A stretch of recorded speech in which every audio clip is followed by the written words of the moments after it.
Bonsoir à tous, heureux de vous retrouver. Alors, dans la capsule de ce soir, je vais vous donner la possibilité de surmonter surtout quelques problèmes que vous aurez à affronter dans, plutôt en SVT, c'est-à-dire des difficultés parfois pour certains candidats d'interpréter et d'analyser des documents scientifiques. Alors, je vais vous proposer dans cette capsule des documents, que ce soit des graphes, des schémas, ou bien des schémas à comparer. Donc, vous allez bien évidemment se concentrer et vous allez apprendre et améliorer votre niveau de compétence à surmonter ces difficultés. Alors, je vais vous proposer, comme vous allez voir,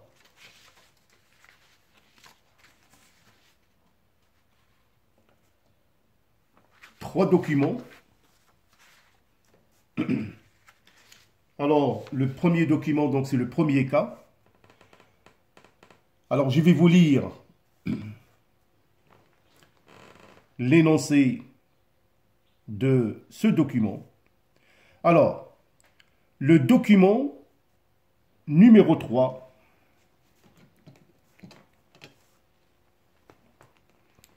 représente les réactions respiratoires au niveau de la mitochondrie.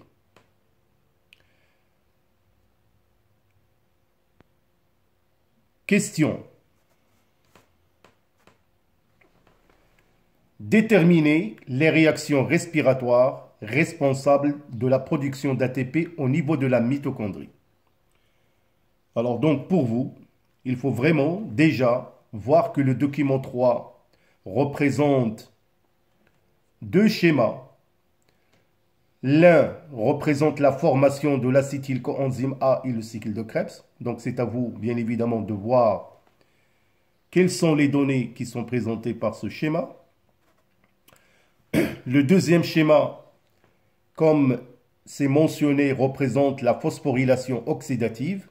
De même, c'est à vous de voir quelles sont les données présentées pour répondre à la question, déterminer les réactions respiratoires responsables de la production d'ATP au niveau de la mitochondrie.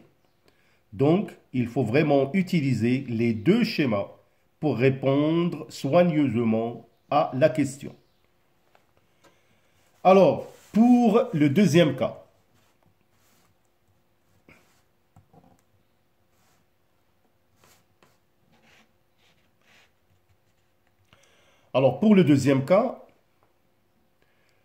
là, on vous présente deux figures. La figure A qui représente une cellule de la levure de la race G, donc on l'a seulement appelée la race G. La figure B, une cellule de la levure de la race P. Donc, remarquez les légendes présentées concernant, par exemple ici, des mitochondries à crête bien développées, la mitochondrie à crête moins développée. Alors, ils vous ont donné un petit tableau, type de levure, donc le nombre de mitochondries pour la race G, 15 dans chaque cellule. Pour la race P, on trouve de 4 à 5 dans chaque cellule. Alors, la question proposée est la suivante. Décrire l'état des cultures au temps T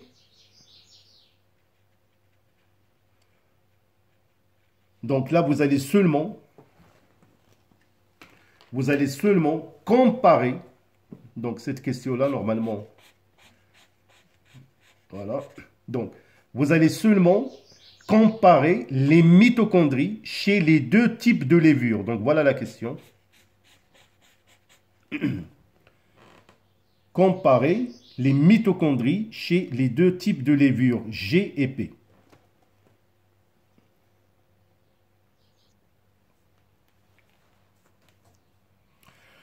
Alors, dans cette deuxième partie, nous allons savoir comment faire un raisonnement scientifique et communication écrite et graphique.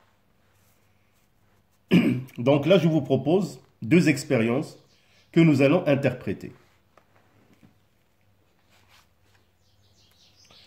Alors, l'expérience 1, on prépare une solution de mitochondrie riche en oxygène, puis on suit l'évolution du dioxygène après l'ajout, c'est-à-dire l'addition de NADH+ au temps T1 et du monoxyde de carbone au temps T2.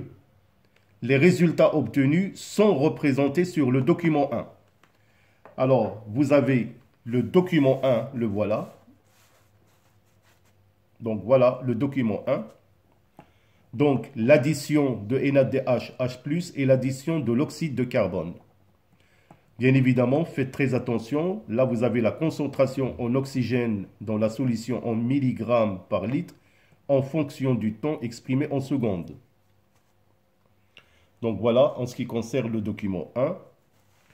Alors, pour l'expérience 2, on prépare une solution de mitochondrie contenant du dioxygène et de l'ADP plus PI. Puis, on suit l'évolution de la quantité d'ATP synthétisée après l'ajout ou l'addition de NADH+ au temps T1 et de l'oxyde de carbone au temps T2, le document 2. Alors, je vous montre de nouveau le document 2, le voilà.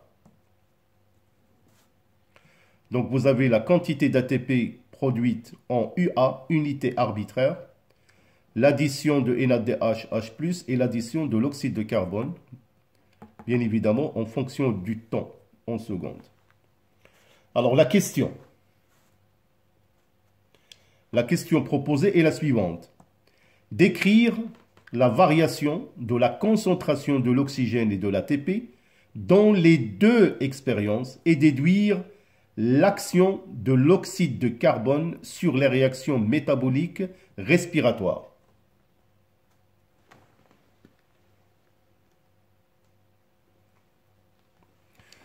Alors là, nous allons procéder par une troisième expérience, l'expérience numéro 3. On ajoute une petite quantité de l'oxyde de carbone radioactif à une suspension de mitochondrie, puis on suit la répartition de la radioactivité dans les composés de la chaîne respiratoire représentée par la figure A. Donc voilà, vous avez la figure petit a du document 3. La figure B du même document donne les résultats obtenus. Donc voilà le document B.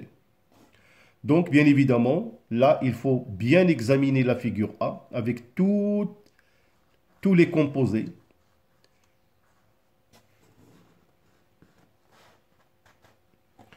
Alors la question, en exploitant les données des documents 1, 2 et 3, expliquer la relation entre les composés de la chaîne respiratoire avec la non-formation de l'ATP pendant l'asphyxie par l'oxyde de carbone.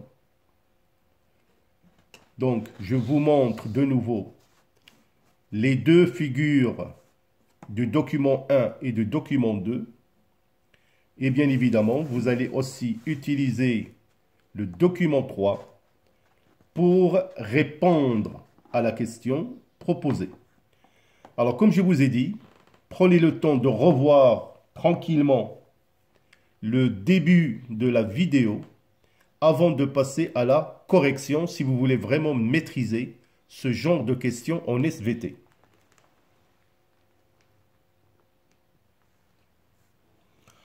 Alors voilà, donc j'espère que vous avez déjà essayé. Donc nous allons procéder pour répondre aux questions proposées. Alors donc là, comme vous pouvez le remarquer, nous avons sur le document 3 deux schémas. L'un d'eux représente la formation de l'acétyl-coenzyme A et le cycle de Krebs. L'autre, il représente la phosphorylation oxydative. Alors la question était de déterminer les réactions respiratoires responsables de la production d'ATP au niveau de la mitochondrie.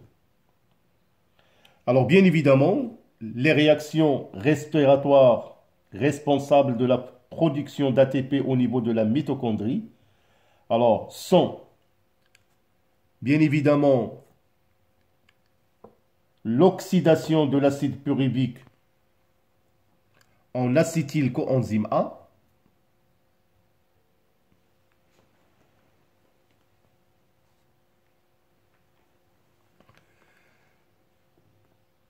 donc formation de l'acétyl-coenzyme A. Donc cette formation de l'acétyl-coenzyme A, elle est due à quoi? Au fait, c'est à l'oxydation de l'acide pyruvique.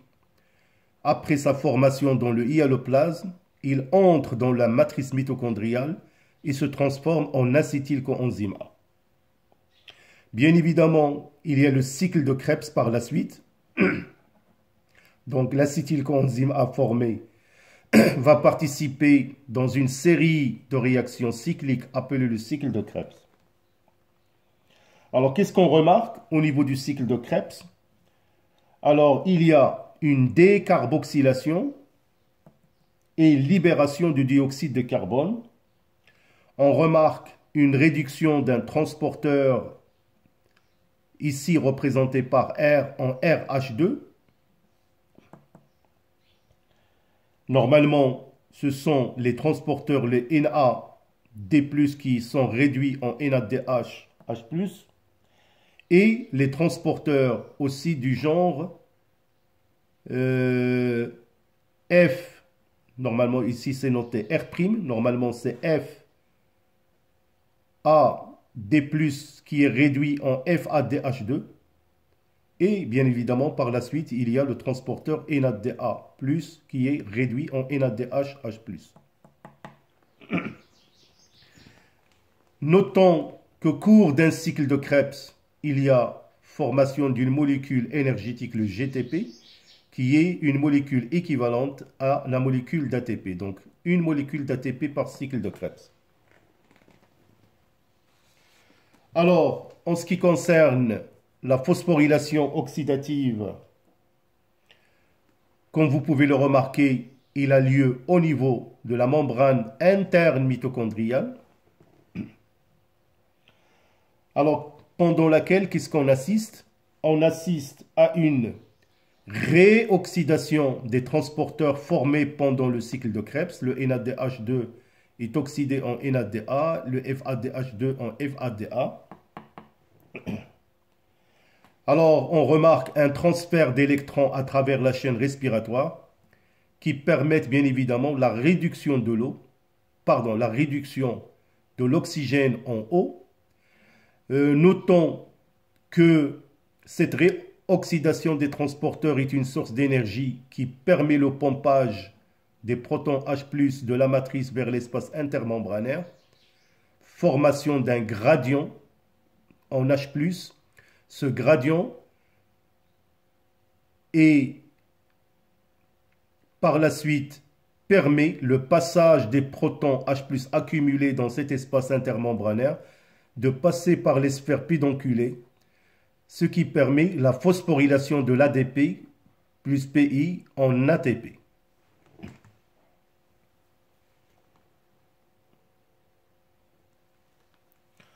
Alors voilà, donc je vais vous présenter comment écrire tout ça concernant notre premier cas.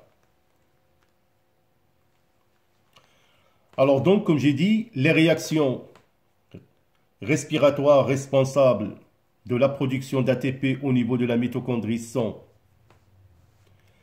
oxydation de l'acide pyruvique en acétyl-coenzyme A dans la matrice mitochondriale, le cycle de Krebs dans la matrice pendant lequel se font les réactions suivantes: décarboxylation et libération du dioxyde de carbone, réduction de NAD+, et FAD+, en NADH, H+, et FADH2, production d'ATP.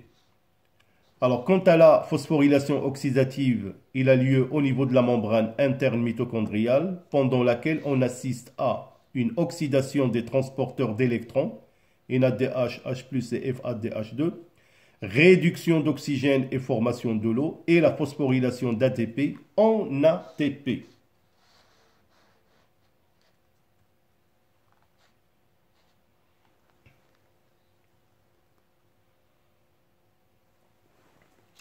Alors, concernant le deuxième cas, donc, comme vous pouvez le remarquer, donc là, on vous a présenté sur la figure A une cellule de la levure de la race G et sur la figure B une cellule de levure de la race P. Ils vous ont donné quelques informations concernant la présence du nombre de mitochondries et ils vous ont demandé tout simplement de comparer les mitochondries chez les deux types de levure G et P. Alors bien évidemment, on peut dire que selon le document 2, ce dernier montre que les levures G ont un grand nombre de mitochondries avec des crêtes bien développées. Alors que la lignée P présente un nombre faible de mitochondries à crête très réduite. Ces différences observées peuvent s'expliquer par le fait que les deux lignées G et P utilisent deux voies métaboliques différentes comme source d'énergie nécessaire à leur multiplication. Voilà, on peut tirer comme conclusion. Donc voilà, pour le deuxième cas, donc le document 2 montre que les levures G ont un grand nombre de mitochondries avec des crêtes bien développées, alors que la lignée P présente un nombre faible de mitochondries à crête très réduite. Ces différences observées peuvent s'expliquer par le fait que les deux lignées G et P utilisent deux voies métaboliques différentes comme source d'énergie nécessaire à leur multiplication.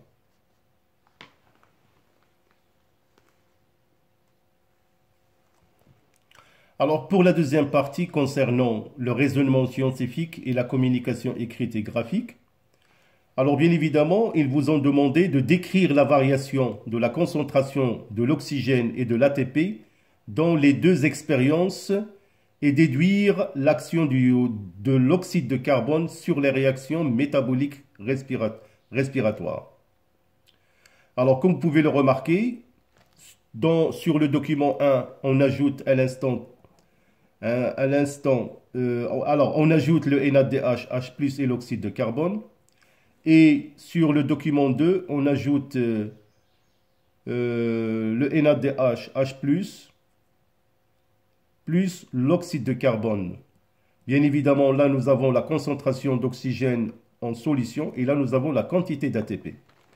Alors, pour répondre, concernant le document 1, alors remarquez tout simplement que d'après le document, on remarque que l'addition de NADH, H+, à la solution entraîne une diminution de la concentration de l'oxygène, puis se stabilise à une valeur, moi que j'ai estimé 4,5 mg par litre, après l'addition de l'oxyde de carbone. Alors par contre, pour le document numéro 2, on remarque que l'addition de NADH, H+, à la solution entraîne une augmentation de la quantité d'ATP et se stabilise à donc à peu près 12,5 unités arbitraires après l'ajout de l'oxyde de carbone.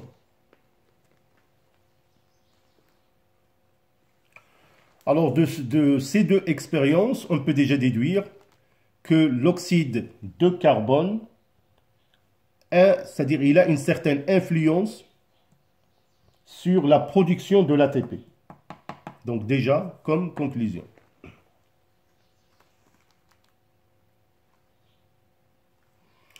Alors voilà, donc je vous propose ce que je viens de vous expliquer concernant la première question.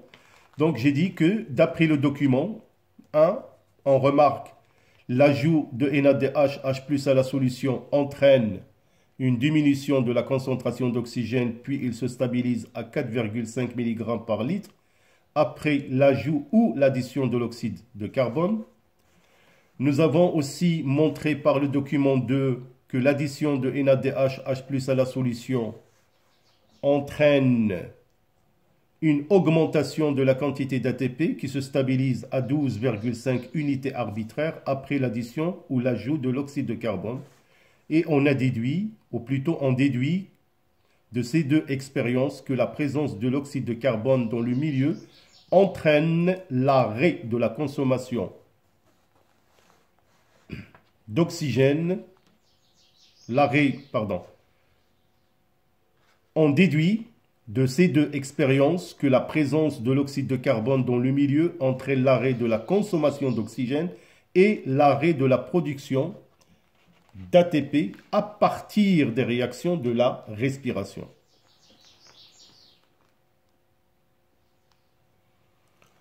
Alors, concernant l'expérience 3, donc là, vous avez un schéma qui représente une partie de la chaîne respiratoire, représentée sur la figure A, bien évidemment avec la présence des complexes constituant la chaîne respiratoire, et bien évidemment la figure B qui représente la variation de la radioactivité.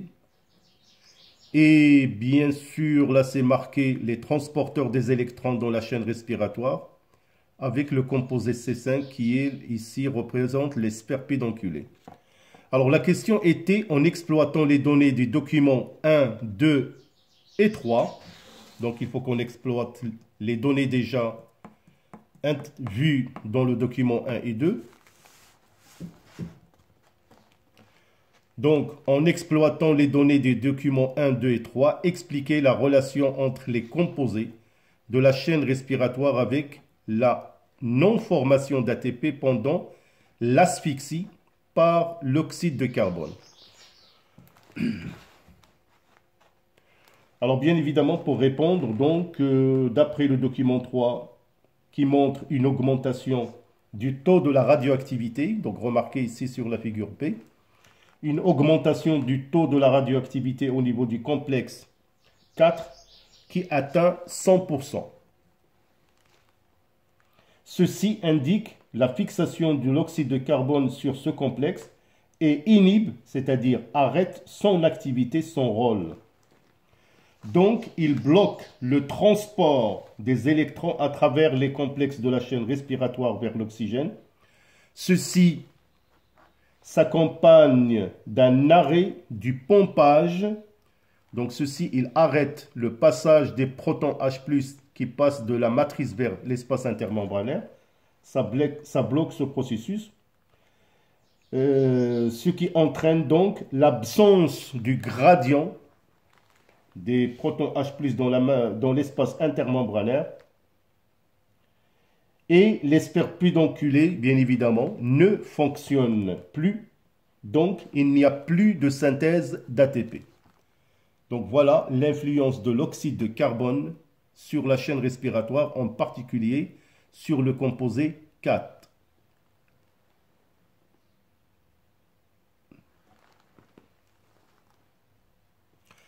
Alors voilà, donc je vous propose comment rédiger tout ça. Alors comme j'ai dit, la figure B du document 3 montre une augmentation du taux de la radioactivité au niveau du complexe 4 qui atteint 100%. Ceci indique la fixation de l'oxyde de carbone sur ce complexe et inhibe, c'est-à-dire arrête son activité ou bien son rôle. Nous savons bien évidemment qu'à son niveau, les électrons transférés par le reste de la chaîne respiratoire va réduire l'oxygène et forme de l'eau en présence, bien évidemment, H+ dans la matrice. Alors donc, l'oxyde de carbone qui inhibe le rôle du complexe C4, donc il va bloquer le transfert des électrons à travers les complexes de la chaîne respiratoire vers l'oxygène.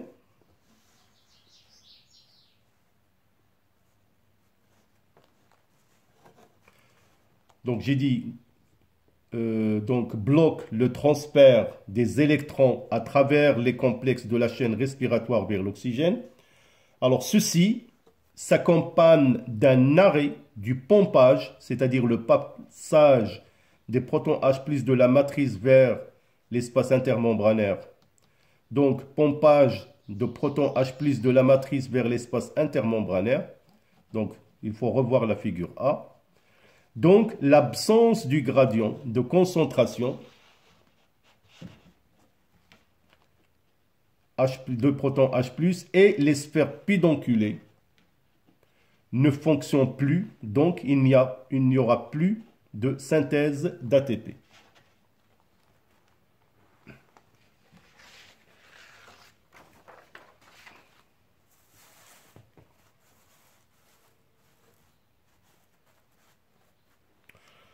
Voilà, mes chers élèves, donc je crois que cet exercice sera aussi un plus pour vous. Et comme ça, vous serez capable par la suite, comme j'ai dit, d'interpréter, d'analyser des documents et bien évidemment de faire un raisonnement scientifique et une communication écrite et graphique. Alors toujours, j'attends vos commentaires éventuellement pour le reste du programme. J'attends toujours aussi votre soutien à votre chaîne, votre compagnon. Comme j'ai dit toujours, vous méritez le mieux, je suis avec vous. Donc je vous souhaite du fond du cœur une bonne continuation. Portez-vous bien et bonne soirée.